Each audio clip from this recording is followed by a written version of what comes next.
घर घर खेली।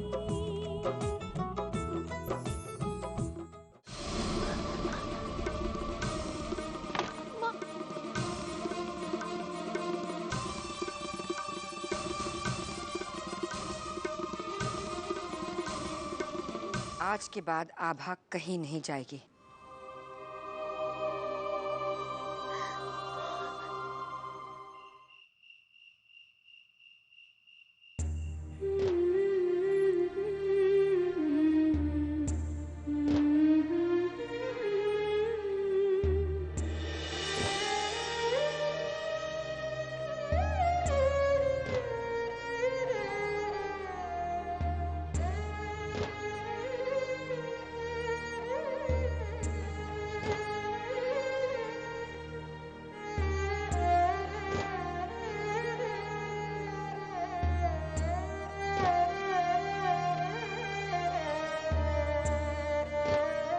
हम जानते हैं आभा, तुम्हें इस तरह से इस कमरे में कैद होना कैसे लगता होगा, लेकिन शायद तुम ये नहीं जानती तुम्हें वैसे कपड़ों में देख के हमें कैसे लगा होगा।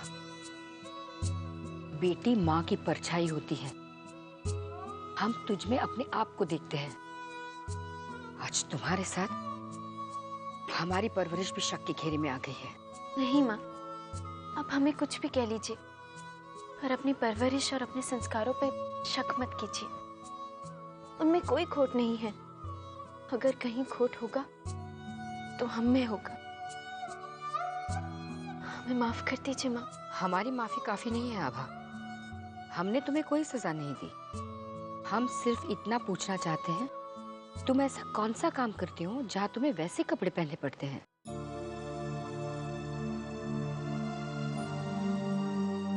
माँ, हम एक एडवोकेट की ऑफिस में काम करते हैं और हमारे काम के लिए वैसे कपड़े पहनना जरूरी है। क्यों जरूरी है? हमने भी उनसे यही सवाल किया था। जानती हैं उन्होंने क्या जवाब दिया? क्या? उन्होंने कहा कि नौकरी नखरे से नहीं होती है। हॉस्पिटल में डॉक्टर सफेद कोट क्यों पहनते हैं, अदालत में वकील काला कोट क्यों पहनते हैं और पुलिस वाले खाकी वर्दी क्यों पहनते हैं? क्योंकि हर काम, हर ऑफिस के कुछ उसूल होते हैं, एक पहचान होती है। बताइए माँ, ये सब सुनकर हम उन्हें क्या जवाब देते? हमने माफी इसलिए मांगी कि हम वैसे कपड़े पहनकर आपके सामने आए और आपको शर्मिंदा होना पड़ा। पर माँ, सच तो ये है कि हम रोज अपने कपड़े पहनकर घर से निकलते हैं और वहां जाकर बदल देते हैं। कल गलती से हमारे सर की बेटी ने हमारे कपड़े कपड़ में लॉक कर दिए। अगर उसका इंतजार करते तो घर आने में देरी हो जाती। हमने सोचा कि बाजार से नए कपड़े खरीदकर घर आने से पहले बदल लेंगे, मगर बाजार में हमें मामी ने देख लिया और हमारी कोई भी बात सुने बगैर जबरदस्ती हमें घर ले आई। लेकिन वैसे कपड़े पहनना गलत है आभा। जिंदगी ने हमें एक बात सिखा दी है माँ, कि कुछ भी गलत और सही नहीं होता। हर चीज को देखने का अपना अपना तरीका होता है। आपने भी तो सारी जिंदगी घूंघट में बिताई है। फर्क सिर्फ इतना है कि कहीं घूंघट की ज्यादा इज्जत है और कहीं वैसे कपड़ों की। और माँ, आज हम आपको बताते हैं हम नौकरी कहाँ करते हैं। अब पता नहीं कैसे कैसे दिन देखने बाकी रह गए। दीदी, अब आप ही समझाइए अपने भैया। शीतल, बहना को बीच में लाने की क्या जरूरत है? तो अपने दिल का टुकड़ा किसके पास रहूं? क्या बात है भाभी? अरे क्या बताऊं मैं दीदी आपको, हम तो पैसे पैसे के लिए मोहताज हो गए। इन्हें क्या पता मैं कैसे घर चलाती हूँ, और ये कह रहे हैं कि इन्हें इस महीने भी तनख्वाह नहीं मिलने वाली। शीतल चुप करो। आप ही समझाइए इन्हें कि घर चलाना कितना मुश्किल होता है, और वो भी तब जब घर मेहमानों से भरा हो। रोज 3-3 सब्जियां बनाना, इतने सारे लोगों के राशन पानी सबका ध्यान रखना, सिर्फ मैं ही जानती हूँ मैं ये कैसे करती हूँ। बस इन्होंने तो कह दिया पैसे नहीं है। क्या बकवास कर रही हो शीतल तुम? अपनी नहीं, कम से कम मेरी इज्जत का तो ख्याल करो।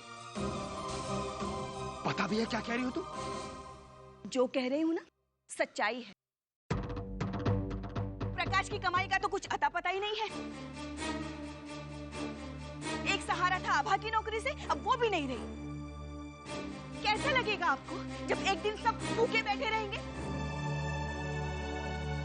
हम आपकी परेशानी समझते हैं भाभी। नहीं बहना, कोई परेशानी नहीं, हमें कोई परेशानी नहीं। इसके तो बिना बात के हंगामा करने की आदत है।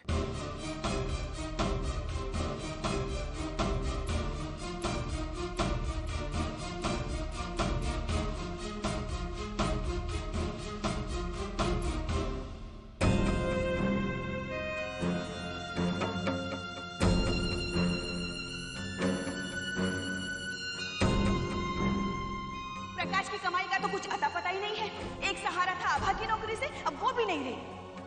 कैसा लगेगा आपको जब एक दिन सब भूखे बैठे रहेंगे?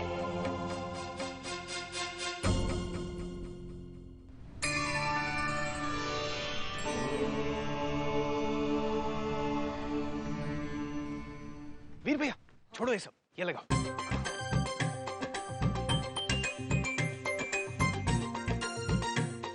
वीर भैया ठीक 11 बजे आपकी टाइम की बहुत पक्की है। जैसे ही वो आएगी आप सीडी प्ले करना और फिर आप ना ये फैन इसे ऑन करना। पर करण, एक साथ दो काम? तभी तो गुलाब की पत्तियां उड़ेंगी ना वीर भैया। गुलाब की पत्तियां तस्वीर पे गिरेंगी और फिर मैं गिटार लेके शुरू हो जाऊंगा। तो फिर सीडी प्लेयर की क्या जरूरत है? अरे मैं तो सिर्फ मुंह हिलाऊंगा ना वीर भैया, गाना तो सीडी में ही बजेगा। उसके बाद मैं तस्वीर को प्रपोज करूंगा। फिर हम दोनों का काम हो जाएगा ना। आपकी ट्रेनिंग और ये कि ये आपकी पोजीशन है और ये मेरी। हाँ 11 बजने वाले, पोजीशन पे तैयार रहिए। 2 मिनट है भैया। अरे रिमोट तो रखिए अपने हाथ में, जल्दी। हाँ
परियों की रानी या हो मेरी प्रेम कहानी।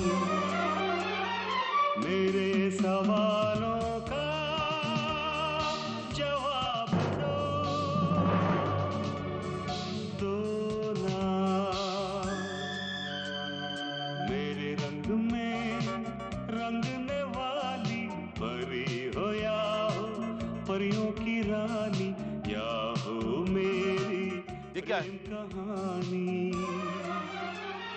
मेरे सवालों का जवाब दो ना। करण ये सब क्या हो रहा है? ओ वीर भैया ने कहा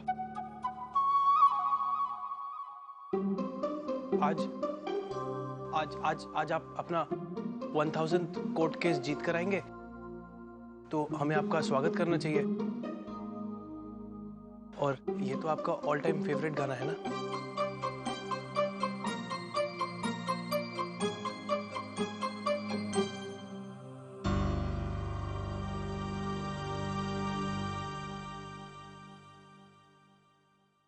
क्या जज हो कि तुम जानते हो इस केस का फैसला क्या होगा? और अगर मैं जीत भी गया तो ये सब पागलपन करने की क्या जरूरत थी?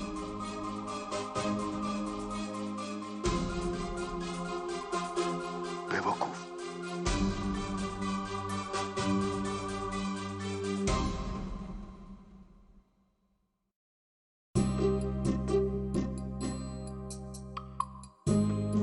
आपकी किस्मत ही खराब है भैया। देखिए ना, डेमोन्स्ट्रेशन में प्रॉब्लम आ गई। अब तक बिना पैसे देकर डांट खाता था, पर इस बार डांट भी 500 रुपए देकर खा रहा हूँ तुम्हारे चक्कर में। अरे भैया, कुछ पाने के लिए बहुत कुछ खोना भी पड़ता है। हम तस्वीर को कल प्रपोज करेंगे।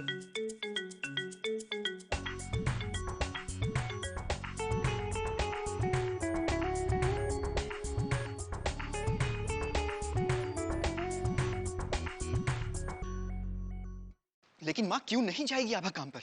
ये क्या तरीका है पिताजी का कि आभा को कमरे में बंद कर दो? प्रकाश, तुम जानते हो हम तुम्हारे पिताजी से कोई सवाल नहीं करते। पर अब सवाल करने होंगे माँ। अब हमारे हालात कुछ और हैं। स्वर्ण भवन में नहीं रहते हैं हम, और ना ही कोई ठाकुर है।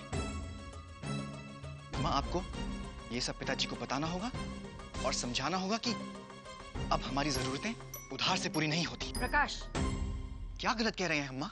840 रुपए कमाकर लाए हैं ना हम। आभा ने लता की विदाई का प्रबंध किया था ना। अरे मगर वो नौकरी कर रही है तो क्या गलत कर रही है इसमें?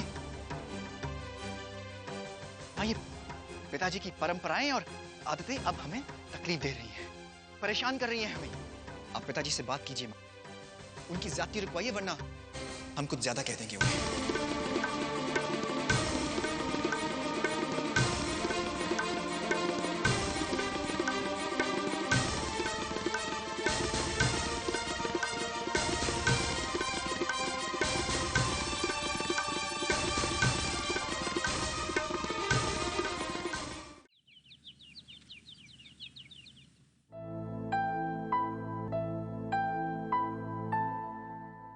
करण, इंपॉर्टेंट पॉइंट्स बनाओ इन केसेस के।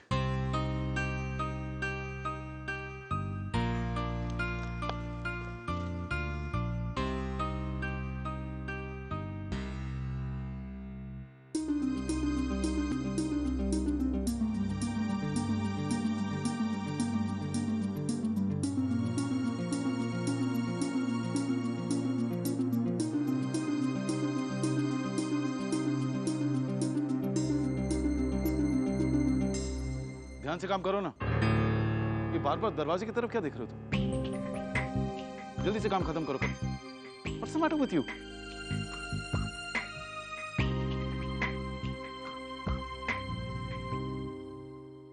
सच पूछो भाभी, तो जब से ये अपनी मुंह बोली बहन और उसके परिवार वालों को घर लेकर आए हैं, न दिन में चैन है न रात को आराम है।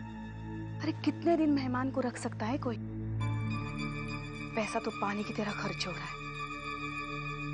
उनकी बेटी आभा अच्छा भला काम कर रही थी, मगर अब तो वो भी नहीं जा सकती काम पे। मैंने तो बस यही सोचा था कि ठाकुर अपनी बेटी को छोटे छोटे कपड़ों में देखेगा तो तमाशा होगा, इसीलिए मैंने जानबूझकर उसे सोते से जगाया। मगर मेरा ही पासा उल्टा पड़ गया। उसने बेटी को घर में ही कैद कर दिया। अब इनको पगार भी नहीं मिली और रोज नए नए खर्चे। और ये भी ना हमेशा मेरी ही गलती निकालते हैं, मुझे ही डांटते रहते हैं।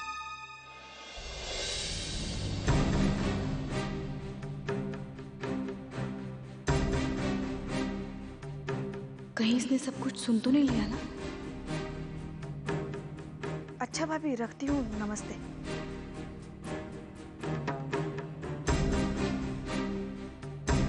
ब्रिज बिहारी, अरे ओ ब्रिज भैया, आपकी तबीयत तो ठीक है ना? हमको भैया कहा, अब हम आपको क्या कहें? तो कुछ भी कह सकता है। दादी, चाची, मामी सब मंजूर है मुझे। और ये क्या, मैं भर लेती हूँ पानी। अगर तुम भी तो मेहमान हो इस घर के, हाँ? चोरी चोरी मेरी बातें सुन रहे थे? मैया कसम, हम कुछ नहीं सुने, सिर्फ इतना सुने कि घर के खर्चे बहुत बढ़ गए। नहीं सुना? कुछ भी नहीं सुना?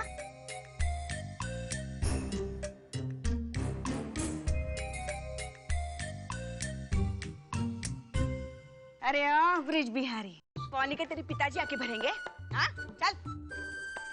अरे ये अचानक फिर से रंग काहे बदल लिए हो मौसी जी? खबरदार जो मुझे मौसी कहा तू। तेरे मैया का नाम तक पता नहीं है मुझे और मौसी कहता है। चल पानी भर। लगता है पगलाई गई है मामी जी।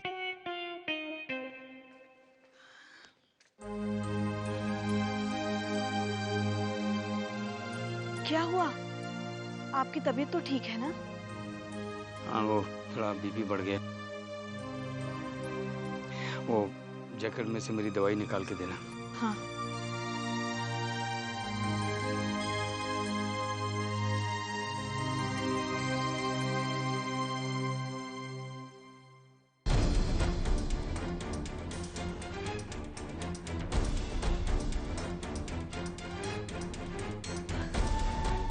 ये पत्ता तो खाली है, इसमें एक भी गोली नहीं है। कोई बात नहीं, एक काम करो, एक कप चाय बना के लेके आओ अदरक वाली। थोड़ी देर आराम करूंगा तो ठीक हो जाऊंगा। अब तो अपनी दवा दारू के लिए भी पैसे नहीं है। खर्चे पे खर्चे, खर्चे पे खर्चे।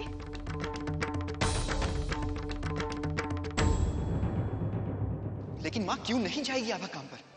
अगर वो नौकरी कर रही है तो क्या गलत कर रही है इसमें? आप पिताजी से बात कीजिए माँ। माँ, आपको ये सब पिताजी को बताना होगा और समझाना होगा कि अब हमारी जरूरतें उधार से पूरी नहीं होती हैं।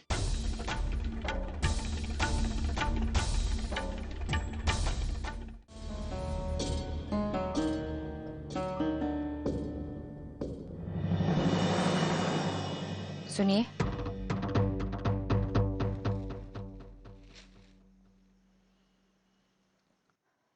हम आपसे एक सवाल करना चाहते हैं।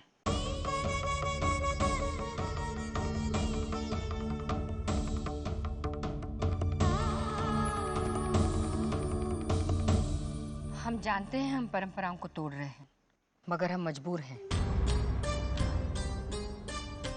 इस सवाल के पीछे बहुत बड़ा कारण है। दुनिया के बारे में सोचकर हम घर के हालात नहीं भूल सकते। परंपराएं तब तक टिक सकती हैं जब तक वो जान की दुश्मन न बन जाए। आप कहना क्या चाहती हैं? हम मानते हैं आभा से गलती हुई और उसे गलती की सजा मिलनी भी चाहिए। यही सोचकर आपसे पहले हमने उसे कमरे में बंद कर दिया।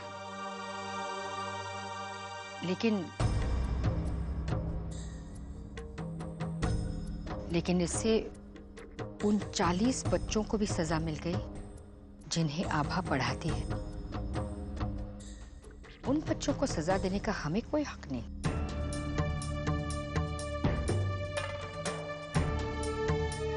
अगर आभा उन्हें पढ़ाने नहीं जाएगी तो उन एनजीओ के बच्चों का पूरा 1 साल बर्बाद हो जाएगा। और किसी के लिए ना सही तो उन गरीब जरूरतमंद बच्चों की खातिर तो उसे जाने की इजाजत दे दीजिए। एक और बात हमें महसूस हो रही है। बच्चे जब बड़े हो जाते हैं तो उन पे जोर जबरदस्ती करके उन्हें घर पे बंद करके रखना वैसा ही है जैसे उनका गला घोट देना। क्या अपनी बेटी का गला घोटेंगे आप?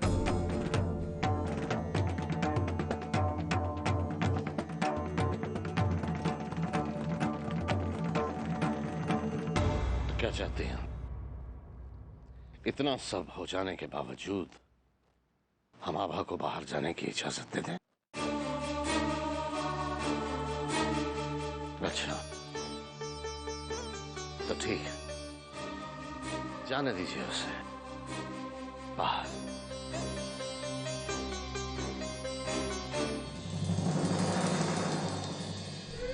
आपने हमारा मान रख लिया। हम जानते हैं जैसे हमारे सीने में एक माँ का दिल है, आपके सीने में एक पिता का दिल है।